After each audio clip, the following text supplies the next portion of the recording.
Je sais que les médias qui nous écoutent veulent aussi avoir des clés, des pistes et des recommandations pour apparaître sur Discover, pour le faire bien.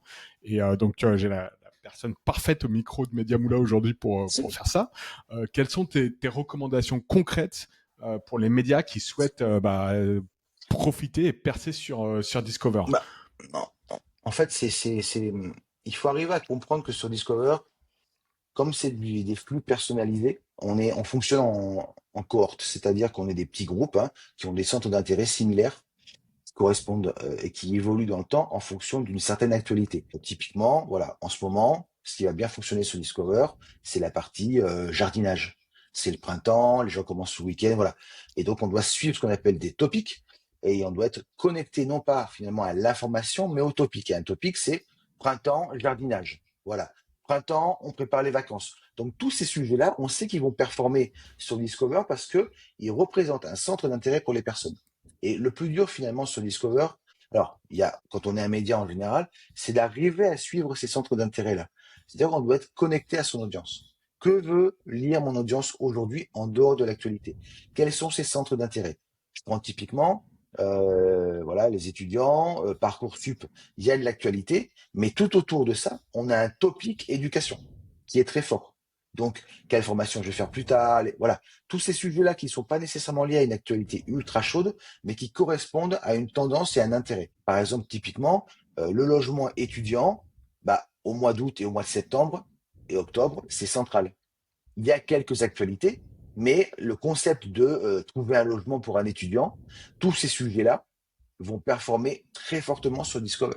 Donc, on doit suivre les tendances, et c'est ça qui est le plus difficile aujourd'hui, c'est comment j'arrive à détecter les tendances, les sujets qui vont intéresser les gens, pour pouvoir écrire dessus. Après, les stratégies qu'on va avoir au niveau des titres et des images, oui, il faut que le titre, le titre, il faut qu'il appelle la personne. Il faut qu'il l'interpelle. Euh, il faut bien voir qu'un flux Discover, en général, on est en train de lire sur un portable, dans une condition, en fait, qui n'est jamais parfaite. On est dans le métro, on est dans le bus, on est dans la voiture, enfin, on est à droite, on marche dans la rue. Donc, le confort de lecture est très faible, est très, très bas. Donc, ce qu'on a besoin, c'est qu'il y ait un titre et une image qui nous attire tout de suite, qu'on n'ait pas besoin de réfléchir. Ah, tiens, j'ai envie de le lire. Donc, le mieux, c'est l'interpellation, par exemple, des titres. Vous devez savoir, voilà, des trucs positifs. Enfin, il faut que le titre soit construit pour interpeller la personne et que d'une certaine manière, elle se sente obligée de cliquer dessus. Quand vous tombez, par exemple, dans la période des impôts, un article qui vous dit est-ce que vous avez rempli, coché cette case pour payer moins d'impôts? C'est obligé de cliquer dessus. Tu vois, si à l'intérieur de l'article, en plus, il y a la réponse qui dit est-ce que vous avez cliqué sur la case 2BCE? Parce que comme ça vous fait 10% de réduction. Ah bah oui, waouh, je clique et j'adore l'article. Alors s'il n'y a rien écrit, évidemment, là c'est du fake news, mais le titre en lui-même, il doit m'interpeller. Je dois avoir ce sentiment de devoir cliquer dessus. C'est ça qui est important. Et les topics, c'est fondamental en fait. C'est là que tout se joue finalement. Et entre les sites qui performent sur Discover et ceux qui ne performent pas, c'est très souvent le fait que les gens n'arrivent pas à sentir l'air du temps. C'est hyper important. Ça, c'est un sujet très très intéressant pour les médias et les éditeurs qui nous écoutent, j'imagine, de sentir, c'est presque de l'intuition, mais il y a également des outils, dont tiens, on va le Ouais. présenter à la fin de ce podcast. Mais j'ai l'impression que tu indiques qu'il ne faut pas forcément, pour ressortir sur Discover, réagir sur l'actu ultra chaude. Imaginons quand Trump annonce qu'il veut acheter le Groenland ou des choses comme ça. Ça, c'est typiquement, c'est un no-go pour le. Bah, ça va performer parce que il y a des gens qui vont être intéressés par le truc. Il y a beaucoup de monde qui vont arriver sur ces pages-là, donc ça va remonter sur Discover. Mais en général, ça va être l'apanage des plus gros médias. Donc ils vont lutter entre eux. Quand il y a un petit média, c'est pas la peine d'aller dessus parce que tu auras aucune visibilité. D'accord. Ça va être du très court terme. Typiquement, par exemple, dans le sport, sur Discover, dans le sport, ce qui remonte, oui, tu vas avoir de temps en temps un résultat, mais c'est marginal. Ce Hmm. qui va remonter dans l'univers du sport, c'est ce qu'a dit l'entraîneur à la conférence de presse, le commentaire du joueur, ce genre d'informations qui remontent bien sur Discover parce qu'elles ont une temporalité qui est plus longue que l'actu pure. C'est-à-dire D'accord. une temporalité de 2, 3 jours. Hmm. Si l'entraîneur a dézingué son joueur dimanche, lundi, mardi, tu peux encore avoir un intérêt pour ça. Donc, la news a du sens pour Google. Si c'est de l'actu super chaude, style résultat du match, il y a peu de chances que ça remonte. et ça va remonter de manière très marginale. Pourquoi? Parce que les gens connaissent le résultat. Quel est l'intérêt de cliquer dessus? Aucun. Donc, ça dégage. Par contre, si tu me parles de, voilà, Trump dit qu'il veut envahir le Groenland, ça, c'est l'actu chaude. L'article qui va performer sur Discover, c'est pourquoi? Hmm. Pourquoi Trump veut absolument annexer le Groenland? Ça, c'est un article parfaitement sur Discover, c'est-à-dire qu'on a des gens qui sont intéressés par la politique internationale. C'est un cluster, c'est un nombre de personnes. Tu leur donnes non pas une information, mais une analyse de l'information, un topic. Pourquoi Trump? Et en plus, cette information-là, elle a une durée de vie qui est beaucoup plus longue que l'actu en elle-même.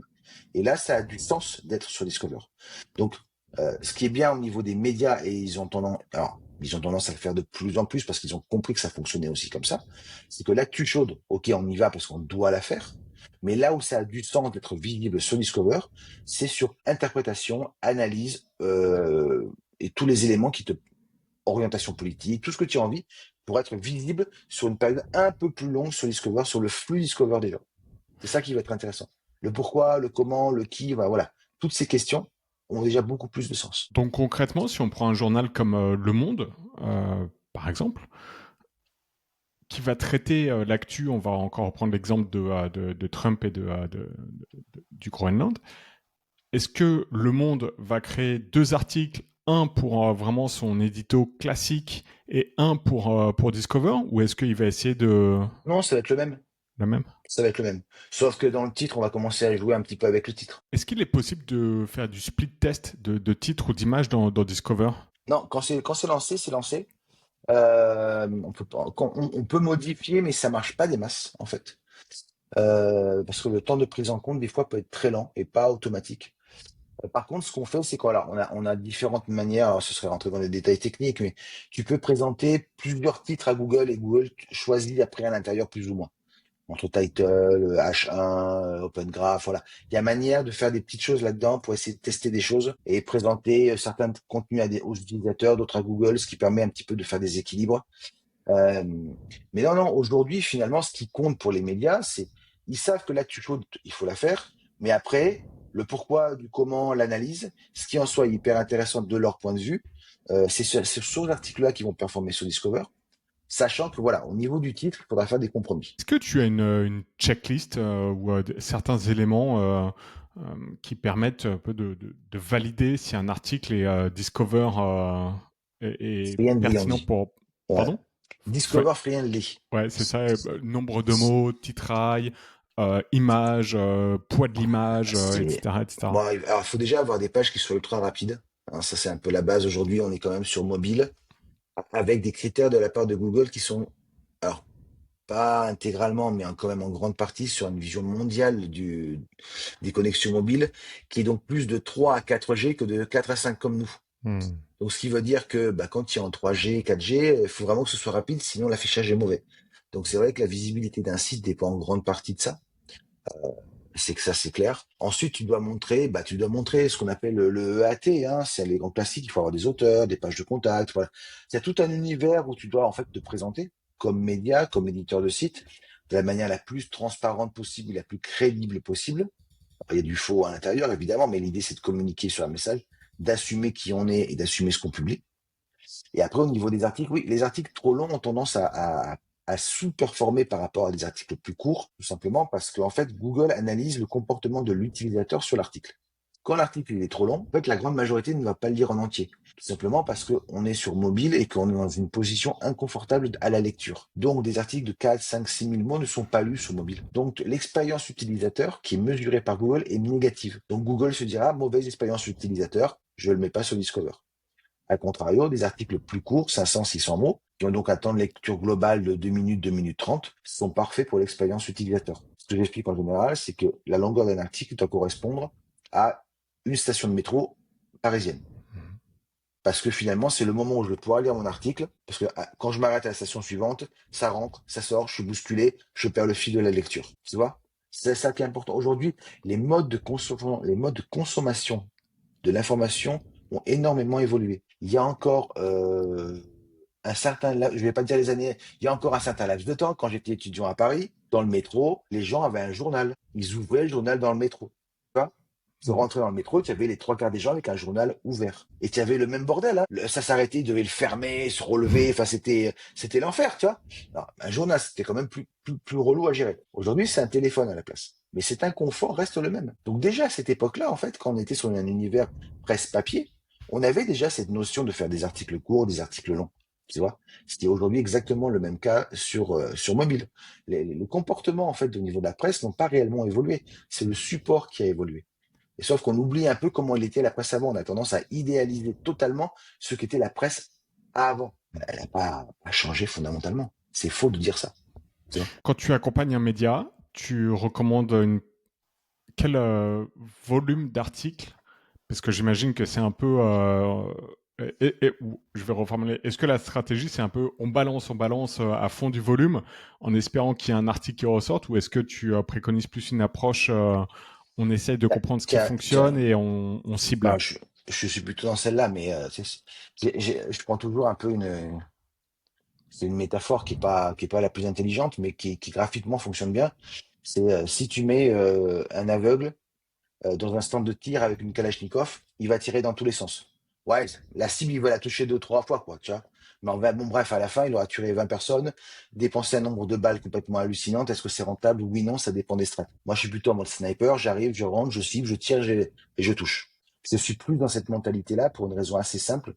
C'est que d'abord, le spam, j'en ai fait énormément, et du spam indexing aussi, donc je comprends exactement les mécanismes de fonctionnement de la part de Google. Ça fonctionne excessivement bien. C'est étonnant comme ça marche, mais sur un laps de temps très court. C'est un mois, 2 mois. Tu ne peux pas travailler avec un client sur un vrai site avec ces stratégies-là quand derrière tu as des gens qui ont des salaires, des familles et ainsi de suite. C'est pas un problème d'éthique, c'est un problème de on fait le job bien ou on fait pas. Euh, donc, quand tu es dans une stratégie où tu es consultant, la première chose qui doit rentrer en considération, c'est la pérennité du média. Donc, par rapport à ça, tu ne peux pas lui conseiller des stratégies agressives. Tu vas être extrêmement conservateur. Donc, de ce point de vue-là, moi, ma ligne, elle est toujours la même. Vous gardez votre ligne édito, vous ne touchez à rien. Vous êtes bien comme ça. On va rajouter à côté un, deux, trois articles, pas plus, qui eux vont avoir une dimension discover. Et au fur et à mesure, on commence à parler, on commence à échanger, on commence à influer un petit peu les titres au niveau de la rédaction classique pour essayer justement d'avoir un impact plus grand. Ce qui se passe, c'est que quand des journalistes, des rédactions commencent à voir que quelques articles commencent à performer sur Discover, à ramener du trafic, ils disent waouh, ça fait du trafic ce truc. Et pourtant, enfin, c'est basique. À nous aussi, ils commencent à comprendre l'impact que ça peut Hmm. avoir, mais positif, pas négatif. Et dans le discours, on doit toujours avoir un discours qui va être, on va dire, inclusif et constructif, dans lequel ils doivent participer. Et on y arrive. C'est lent, mais on y arrive. Tu vois, il faut pas être frontal et ça sert strictement à rien. Je Au comprends. départ, de toute façon, Hmm. on arrive en terrain ennemi hein, d'entrée. Mais après un mois, 2 mois, 3 mois, tu t'aperçois que bon, ben voilà, on arrive à communiquer. Tu parlais de SEO et de netlinking en introduction de ce podcast, qui est le signal le plus important pour ressortir sur Google en termes de search. Sur Discover, quel est l'équivalent du netlinking? C'est l'expérience utilisateur? Oui, tout est expérience utilisateur. Je fais une caricature, mais quasiment tout est expérience utilisateur. Après, il y a des domaines ou des sites qui sont un peu magiques, qui ressortent beaucoup mieux que d'autres. Ça, on ne sait pas trop pourquoi, mais le cœur de l'algorithme, c'est l'expérience utilisateur. Et en détail, C'est-à-dire ça que veut dire quoi? ça veut dire que est-ce que la personne va lire l'article en entier? Est-ce qu'elle va en lire un second? Est-ce qu'elle va le recommander? Est-ce qu'elle va le partager? Est-ce qu'elle va revenir régulièrement sur ce site-là? Google enregistre tout. Donc à partir du moment qu'un article est lu par beaucoup de personnes et partagé par beaucoup de personnes, qu'il est lu en entier, qu'après les gens vont lire un deuxième article sur le même site, Google va valider ce contenu et va avoir tendance en fait à le diffuser de manière de plus en plus massive. Arrivera un moment où il y aura un point critique où finalement ce sujet-là, cet article-là, touchera moins de personnes en termes de centre d'intérêt. Et là, ça se dégonflera. Tu vois, il calcule le CTR par exemple. Le CTR, donc combien de fois l'article est cliqué, le pourcentage de clics. En général, un article qui performe sur Discover, on est aux alentours des 10%. Tu vois, mais il arrive un moment, si Google commence à le diffuser de manière très massive, le CTR chute à 5, et là Google se dit, bon, mais je l'ai envoyé à trop de personnes, donc je le renvoie à un cercle beaucoup plus précis, où il disparaît tout doucement, tu vois. Donc on est vraiment, c'est une connexion avec l'utilisateur. C'est le but, hein. C'est exactement le même algorithme que TikTok. Enfin, exactement, j'exagère, mais c'est Mhm. exactement le même concept.